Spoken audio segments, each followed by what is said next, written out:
आज हम पढ़ेंगे कक्षा 8 पाठ 2 के अभ्यास प्रश्न के उत्तर। प्रश्न 1, सही विकल्प के सामने सही का चिन्ह अपनी उत्तर पुस्तिका में लगाइए। लगाकर उत्तर। थर्माकोल का दूसरा नाम है। इसका उत्तर हो जाएगा ब स्टाइरोन। पौधों का मुख्य पोषण तत्व है। इसका उत्तर हो जाएगा नाइट्रोजन। फेरिक ऑक्साइड मिलाने से निर्मित कांच होता है। इसका उत्तर होगा हरा। ग खिड़कियों में प्रयोग किया जाता है। इसका उत्तर हो जाएगा साधारण या मृदु कांच। प्रश्न 2, सही कथन के सम्मुख सही तथा गलत कथन के सम्मुख गलत चिन्ह अपनी अभ्यास पुस्तिका में अंकित कीजिए। उत्तर। फोटोक्रोमिक कांच प्राप्त करने के लिए उसमें कुछ सिल्वर आयोडाइड मिलाया जाता है। ये सही है। रेयान प्राकृतिक रेशा है। ये गलत है। सीमेंट, साबुन, उर्वरक, प्लास्टिक आदि मानव निर्मित वस्तुएं है। ये सही है। एंटीबायोटिक दवाओं का उपयोग कीटाणुनाशक के रूप में किया जाता है। ये गलत है। प्रश्न 3, नीचे दिए गए शब्दों की सहायता से रिक्त स्थानों की पूर्ति अपनी अभ्यास पुस्तिका में कीजिए। पूर्ति करके साबुन, प्राकृतिक बर्तन, संश्लेषित पराबैंगनी। उत्तर। मोबाइल का उपयोग प्लास्टिक के यहाँ भरा जाएगा बर्तन बनाने में किया जाता है। सूता, रेशम, ऊन इसमें भराएगा प्राकृतिक रेशे हैं। धूप के चश्मे सूर्य की इसमें भराएगा पराबैंगनी किरणों से आँखों को बचाते हैं। सोडियम हाइड्रोक्साइड और वनस्पति तेल की क्रिया से। इसका उत्तर हो जाए इसमें भराएगा साबुन प्राप्त किया जाता है। यहाँ भराएगा संश्लेषित रेशों से बने कपड़े अधिक टिकाऊ और सस्ते होते हैं। प्रश्न 4, संक्षेप में उत्तर दीजिए।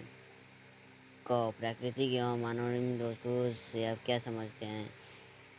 उत्तर। प्रकृति से हमें अनेक वस्तुएं प्राप्त होती है। प्रकृति द्वारा प्रदत्त वस्तुओं को प्राकृतिक वस्तुएं कहते हैं। जैसे पहाड़, नदियाँ, समुद्र, झील, मिट्टी, वायु आदि।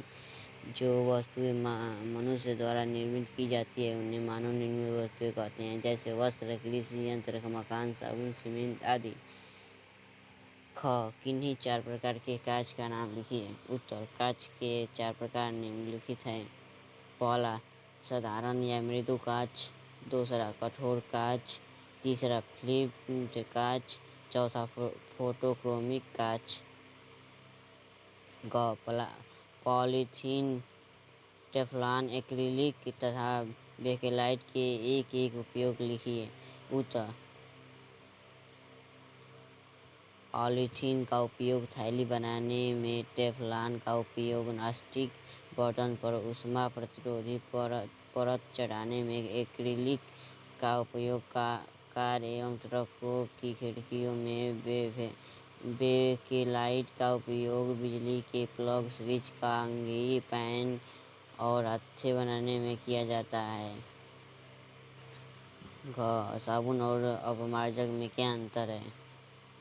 उत्तर। साबुन तथा अपमार्जक में निम्नलिखित अंतर।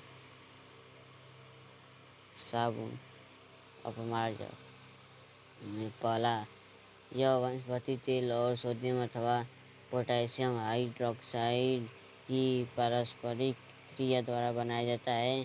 अपमार्जक, ये पेट्रोलियम हाइड्रोकार्बनों से बनते हैं।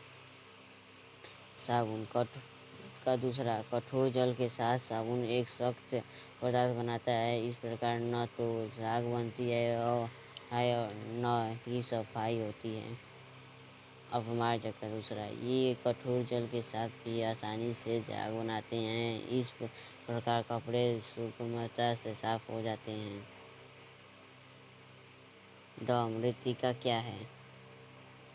उत्तर उच्च ताप पर पके हुए बर्तन अर्थात पकी हुई मिट्टी को ही मृत्तिका कहते हैं। च संश्लेषित रेशे क्या हैं?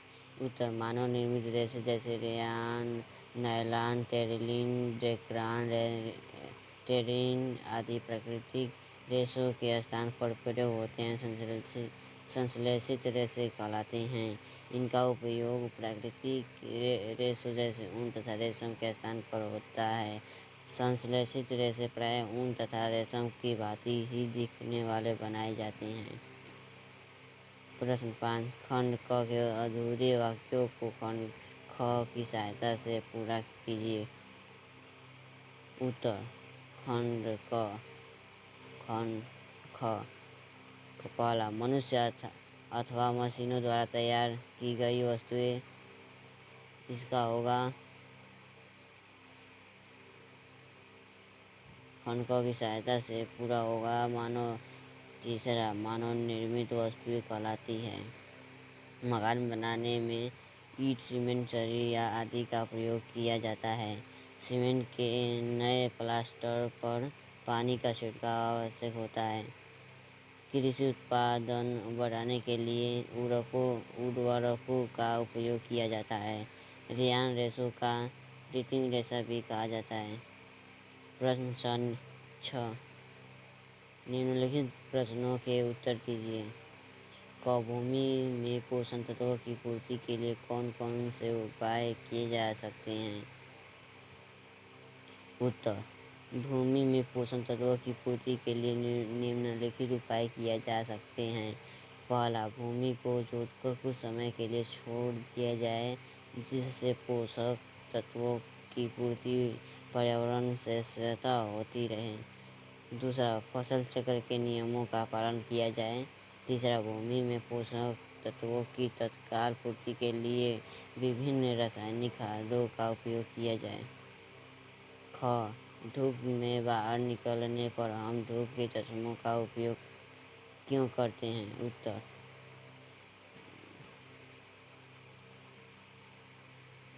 धूप के चश्मों का प्रयोग आँखों को सूर्य की गर्मी से बचाने के लिए करते हैं।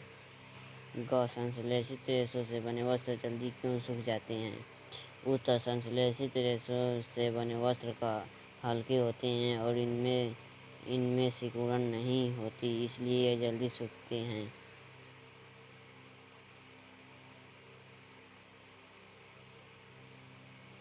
घ जैव निम्नीकरणीय एवं जैव अनिम्नीकरणीय में अंतर लिखिए। उत्तर जैव निम्नीकरणीय पदार्थ जो प्राकृतिक प्रक्रिया जैसे जीवाणु की क्रिया द्वारा अवघटित हो जाता है जैव निम्नीकरणीय कहलाता है, जैसे कागज, सूती कपड़ा, ऊनी वस्त्र।